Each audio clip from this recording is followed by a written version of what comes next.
अस्सलाम वालेकुम जान इंग्लिश एकेडमी सराय नवरंग की तरफ से आज एक बार फिर आपकी खिदमत में हाज़िर।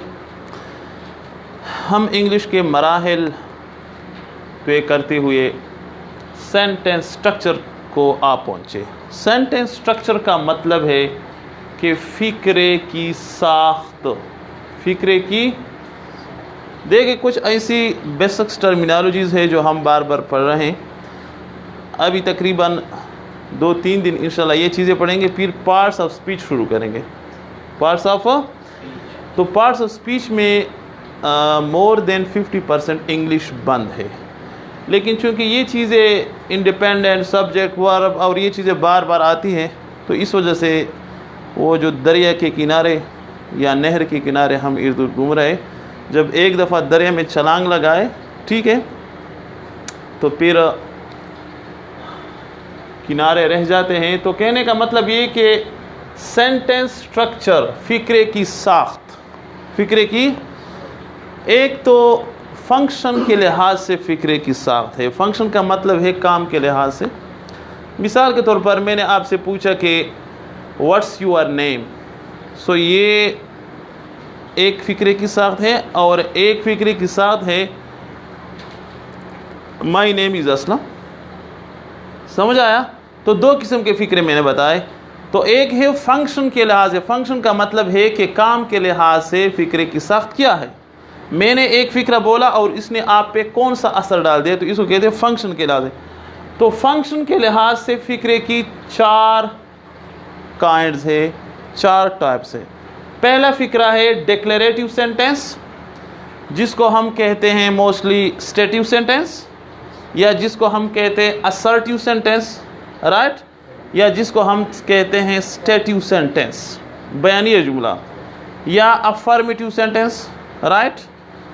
तो डिक्लेरेटिव सेंटेंस वो फ़िक्रा होता है जिसमें कोई स्टेटमेंट हो, बयान हो।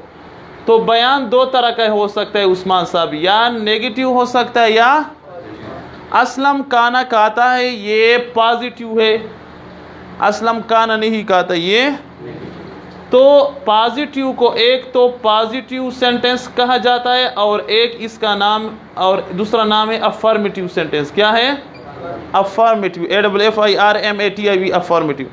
नेगेटिव सेंटेंस वो जुमला होता है जिसमें नेगेशन हो।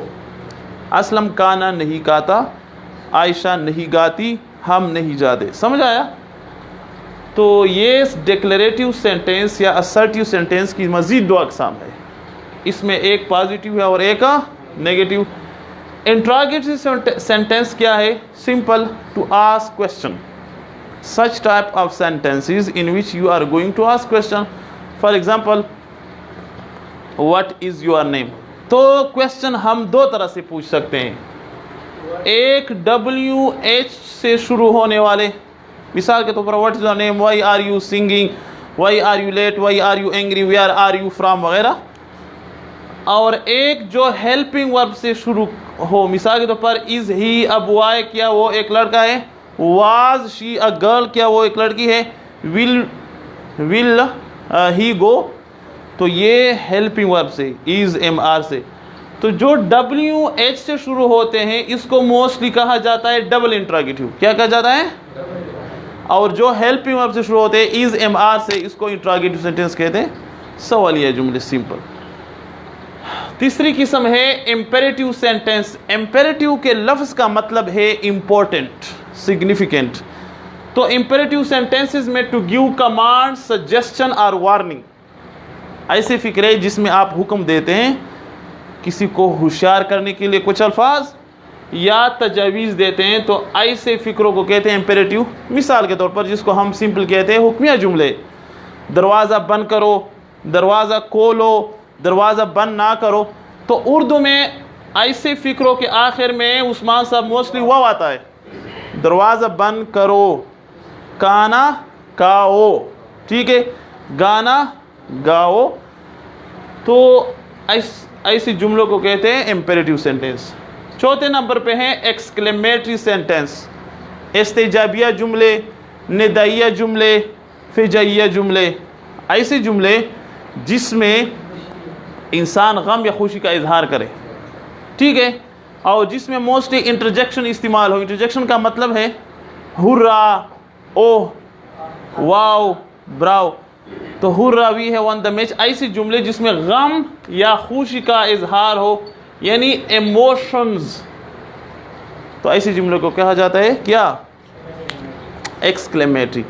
तो ये फंक्शन के लिहाज से हमने एग्जाम पढ़ी। अभी आते हैं सेंटेंस स्ट्रक्चर, लेकिन साख्त के लिहाज से। साख्त वाइज जोड़ावल होता।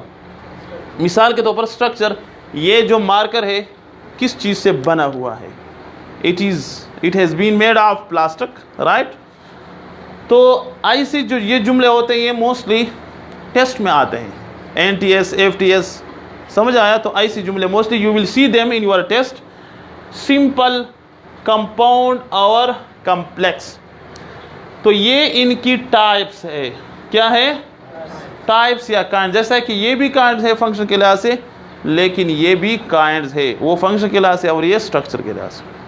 मिसाल के तौर पर इंसान की, आप कहें ना कि नाउन क्या है, मैं कहूँगा कि नाउन नाम को कहते हैं, तो आप कहेंगे इसके क्या कितने अक़साम है, मैं कहूँगा इसकी 5 है, कॉमन है, प्रॉपर है, एब्स्ट्रैक्ट है। तो अगर मैंने कहा कि इसकी 2 अक़साम है, मुज़क्कर और मुअन्नस, अगर मैंने कहा कि इसकी 2 अक़साम है, काउंटेबल अनकाउंटेबल, मैंने कहा कि इसके जनाब 4 अक़साम है, मैस्कुलिन, फेमिनिन और कॉमन न्यूट्रल जेंडर, तो ये अक़साम कुछ जेंडर के लिहाज से है, कुछ नंबर के लिहाज से, कुछ स्ट्रक्चर के लिहाज से। तो बिल्कुल इसी तरह फ़िक्र की जो ये साख्त है, ये किस के लिहाज से है? ये स्ट्रक्चर के लिहाज से। और ये जनाब पहले मुझे तो याद नहीं आ रहा कि मैंने कभी डिस्कस किए, but they are very important because you will confront them in your exams. पहले है सिंपल, बाद में है कंपाउंड और तीसरा है कम्प्लेक्स। कल भी हमने पढ़ा था कि सिंपल सेंटेंस वो होता है जिसमें एटलीस्ट एक सब्जेक्ट और वर्ब हो, यानी सिंपल सेंटेंस का दूसरा नाम है इंडिपेंडेंट क्लॉज। तो इंडिपेंडेंट क्लॉज और सिंपल सेंटेंस, ये एक चीज़ के 2 नाम है। और आपको एक कंप्लीटेड थॉट भी दे दे, मिसाल के तौर पर असलम ओपन द डोर, तो ये असलम सब्जेक्ट हो गया, ओपन वर्ब हो गया। The table and the chair need to be cleaned, तो इधर कंपाउंड सब्जेक्ट, कंपाउंड का मतलब है एक या 2 लफ्ज़ों से ज़्यादा बना हुआ सब्जेक्ट। एक तो मैं कहता हूँ अफाक है या सऊद है काम करता है, और एक Afaq and Saud are working, तो ये कितने? 2, तो इसलिए ये कंपाउंड सब्जेक्ट है। तो इस तरह कंपाउंड वर्ब भी होता है, द बॉय स्माइल्ड एंड नोडिड, लड़का मुस्कुराया और उसने सर हिलाया, तो ये कंपाउंड वर्ब हो गया। समझ आया? तो इंडिपेंडेंट का मतलब है आज़ाद, खुद मुख्तार, तो ये आज़ाद है, आज़ाद फिक्रा। अभी आते हैं कंपाउंड सेंटेंस क्या होता है। Compound sentence 2 or more than 2 or more independent, यानी कंपाउंड वाई चीज़ था, कंपाउंड वाई 2 या 2 न ज़्यादा शयान चकला तो सर मिक्स के, when you mix 2 or more than 2 elements are part, it is called compound. So compound भी बिल्कुल यही है, लेकिन कंपाउंड में 2 जुमले हम मिक्स कर देते हैं, 2 आज़ाद जुमले हम। मिसाल के तौर पर अगर मैं कहूँ इधर एक जुमला, Ali open the door, he looked outside, तो ये भी इंडिपेंडेंट क्लास है, ये भी इंडिपेंडेंट क्लास है। ये भी खुद मुख्तार है, अपने आप मानी देता है, और ये भी अपने आप मानी देता है। अगर मैं इन 2 फिक्रों को लफ्ज़ एंड से मिक्स कर लूँ, मिला लूँ, जॉइन कर लूँ, तो ये ऐसा होगा, Ali open the door and he looked out, तो ये हो गया कंपाउंड सेंटेंस। तो कंपाउंड सेंटेंस में एटलीस्ट 2 या 2 से ज़्यादा इंडिपेंडेंट क्लासेस होती है। समझ आता है कि नहीं आता? अच्छा, तो इसके लिए मोस्टली कोऑर्डिनेटिंग कंजंक्शन इस्तेमाल करते हैं। कोऑर्डिनेटिंग कंजंक्शन इन लफ्ज़ में मैंने बंद किए हैं फेन बॉयज़। फेन बॉयज़ एफ से मुराद है फार, एन से मुराद है ए से मुराद है एंड, एन से मुराद है नार, बी से बट, ओ से आर, और जनाब वाई से यट और एस से सो। तो फेन बॉयज़ ये फार एंड नार बट आर सो यट, ये कोऑर्डिनेटिंग कंजंक्शन है। कोऑर्डिनेटिंग कंजंक्शन वो होते हैं जो 2 आज़ाद जुमलों को आपस में मिलाते हैं। मिसाल के तौर पर आप भी एक आज़ाद जुमला है, आप भी एक आज़ाद जुमला है, तो मैं आपको एंड से मिलाऊं, Burhan and Tanvir are class fellows, they are going to school regularly. तो अगर मैं इधर लगाऊं and they are going to school regularly, तो ये क्या हो गया, ये जो कोऑर्डिनेटिंग कंजंक्शन है, कंजंक्शन हम बाद में तफसील से पढ़ेंगे, लेकिन इधर हमने एक टच दिया है, राइट। आते हैं कम्प्लेक्स। देखिए कम्प्लेक्स का मतलब है पेचीदा, कम्प्लेक्स का मतलब है यानी a mixture of so many things, इसको कहते हैं कम्प्लेक्स हॉस्पिटल, जैसा कि है ना उधर इस्लामाबाद में कम्प्लेक्स हॉस्पिटल, तो इसमें बहुत से यानी इलाज मुआवजे के लिए सहूलियात मौजूद है। तो कम्प्लेक्स एन इंडिपेंडेंट क्लास, कम अज़ कम एक इंडिपेंडेंट मीन्स आज़ाद फिक्रा होगा और एक डिपेंडेंट होगा। डिपेंडेंट का मतलब है कि एक फिक्रा तो बिल्कुल मतलब देगा, लेकिन इसका दूसरा हिस्सा पहले हिस्से के मुहताज होगा। मिसाल के तौर पर अगर मैं कहूँ कि असलम, मैंने असलम को थप्पड़ लगाया, तो आप क्यों का सवाल पूछेंगे, समझ आया ना। तो ये फिक्रा तो है लेकिन इनकम्प्लीट है, राइट। अभी देखें, now that I have saved up I can buy a bike, I took my umbrella because it was rainy, when he one the award, जब उसने इनाम जीता। तो ये देखिए व्हेन, जब उसने इनाम जीता, तो इसका मतलब है चिमुड़ा चिक्कला द इनाम मुगाट देदा, मतलब द चिमुड़ा बले फिक्र से वाइट जगह चिदा चित्तकला लेट राग ले उस तो सड़ी द गला से उधर उसी का बाद ऐसा होगा ना। तो इसलिए ये पहला जो मोस्टली व्हेन से, बिकॉज से, इससे शुरू होता है, ये मोस्टली डिपेंडेंट होता है। डिपेंडेंट मीन्स पाबंद, जो आज़ाद ना हो। और एवरीवन चीयर्ड, हर बंदा खुश हुआ, हर बंदा खुश है, हर बंदा खुश हुआ, तो इट इज़ अ इंडिपेंडेंट, समझ आया ना। और इंडिपेंडेंट क्लास में कम अज़ कम एक सब्जेक्ट और एक वर्ब तो है, सब्जेक्ट और वर्ब तो है, इसलिए ये इंडिपेंडेंट। अभी देखिए now that I have saved up, अभी देखिए इधर से आपने नाउ से शुरू किया है, जब मैंने पैसे बचा के रखे, आई कैन बाई अ बाइक, तो कला चला चिकला मासरा पैसे उसी व्यागदाय वही उस बोला कि सबसे कई जिशाना बना दमा चिकला मासरा पैसे आ इसी बाबदे खड़ा पाऊँ बुरा हो बेसिकदा से होगा ना। तो now that I have saved up, अभी जो मैंने सेविंग की, I can buy a bike, तो मैं एक बाइक खरीद सकता हूँ। I took my umbrella because it was raining, मैंने अम्ब्रेला लिया बिकॉज इट वॉज, तो बिकॉज इट वॉज रेनिंग ये डिपेंडेंट क्लास है, राइट। तो कम्प्लेक्स में बुरहान साहब एक इंडिपेंडेंट क्लास और एक डिपेंडेंट क्लास होते हैं, इससे ज़्यादा भी हो सकता है, लेकिन कम अज़ कम एक डिपेंडेंट क्लास ज़रूर होगी। और कंपाउंड में दो इंडिपेंडेंट क्लासेस होती है, कितनी, दो, समझ आया ना, इंडिपेंडेंट। और इधर जो है सिंपल एक फिक्रा होता है, जो इसमें तकरीबन एक सब्जेक्ट और एक वर्ब होता है। कुछ फिक्रे लंबे होते हैं, मिसाल के तौर पर I killed a lion with a very big knife, I killed a lion with a very big, तो ये एक बड़ा जुमला आपको लगता है, लेकिन ये इसमें सिर्फ एक सब्जेक्ट और एक वर्ब है, तो ये भी इंडिपेंडेंट क्लास या एक सिंपल सेंटेंस है। आपने ये नहीं सोचना है कि with a very big knife ये तो बहुत लंबा जुमला है, आपने इसमें नहीं जाना है आपने, क्योंकि किसी भी फिक्रे में सब्जेक्ट और वर्ब ये मेन चीज़ें हैं, सब्जेक्ट और वर्ब मेन चीज़ें हैं। These are very important in any type of sentence, subject plus verb. Verb चिश्ता वाई वो तो होने हाँ आज नीचे वो दे पता गर्मी से चेहरे चाहता खूब वर्जी सरेंगे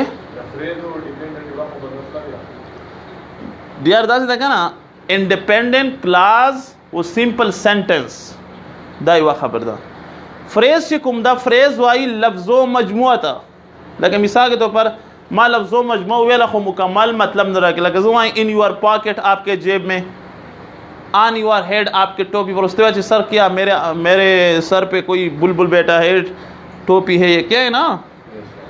तो फ्रेज दगा तवाई फ्रेज चे दे लफ्ज़ो मजमुआई सऊद साहब खो मुकम्मल मतलब नजर कई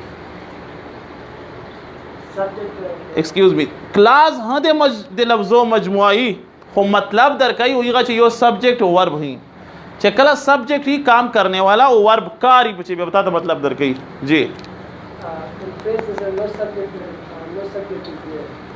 एग्जैक्टली को फ्रेज से दिया सब्जेक्ट नहीं वर्ब कता चिरू है लगा ना चे running into hospital so what running I was running into hospital my friend was running into hospital what was the issue तो वहाँ ये जो सब्जेक्ट तो क्लास से कुमदा क्लास दे सरा एटलीस्ट सब्जेक्ट वर्ब तड़ली दी क्लास दी फिक्रे द्वम नाम लगा सेंटेंस द्वम नाम दा लगता द्वम नाम दा स्टूडेंट दगा रहेंगे दे क्लॉस इधर दे तवाई पर उन मुशाहिद वेरिएबल फिक्रा जुमला सतर जी कोई सवाल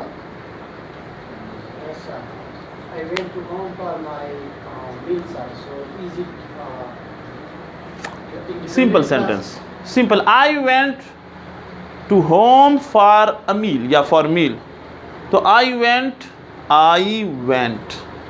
subject and verb for a meal for meeting my friends to see guests ये जो होते हैं ना आप बाद में जो कुछ 3 अल्फाज आते हैं ये कलेक्शन कुछ लफ्ज़ों का फ्रेज़ होता है लेकिन इसमें सब्जेक्ट वर्ब नहीं है ये कुछ एडजेक्टिव फ्रेज़ है एडवर्ब फ्रेज़ है ये हम बाद में पढ़ेंगे फ्रेज़ कुछ एडजेक्टिव क्लासेस है ना एडवर्ब क्लासेस है ना लेकिन असल में आपने तलाश करने देखे अगर आपने आई वेंट में गया तो ये क्लास हो गया अगर आपने कहा I went to home for seeing my parents ये भी क्लास है क्यों क्लास है सब्जेक्ट वर्ब है वो जनवर लफ्जुना बरागली दा से they are secondary they have secondary importance कुमे फिक्रे चिता से 2 रुपये जनो बल्कि द्रे सब्जेक्ट वर्ब ऑब्जेक्ट वो subject object verb why are we discussing all the time subject verb object because when you are attempting your paper you will feel all this issue subject verb object that's ये का ना शाह चकला वैसे interrogative क्या subject verb object चकला वे फिक्रे negative क्या दगा शान बदल से चकला इंट्रागेटिव क्या चकला अफर्मेटिव डिक्लेरेटिव इंपेरेटिव दे टोटल सब्जेक्ट ऑब्जेक्ट वर्ब वो चित्त सब्जेक्ट ज़्यादा वाया जी हाँ जनाब सब्जेक्ट को उस मुख्ता उतर आ रहे because actually you are not ignorant you are not illiterate student or that you are only sucking English for communication you will have to improve you will have to prove your language in exams while attempting a paper so if you can speak fluently you have no break you can speak you can respond and you can digest you can communicate freely but if you fail in writing exam it is useless for all of the you people that's the Canada yes, so definitely you will have to to digest pull your socks to digest all these terms because if we are studying over here language but the language should be for academic purposes for example this gentleman is studying somewhere in Chhatral maybe he shifts to university and where he is speaking and he makes other people will laugh at him now look agar ye fikra hua laga galat hua so speaking English once again I repeat speaking English is not a big task how to speak correctly it is a very big task don't impress others but express how to convey your message in a very simple way so this is English कोई question thank you may Allah bless you आज बहुत गर्मी है class को भी छोटा लिया कोशिश करते हैं कि हमारे नाजरीन और सामीन तंग ना हो ठीक है thank you may Allah bless you शुक्रिया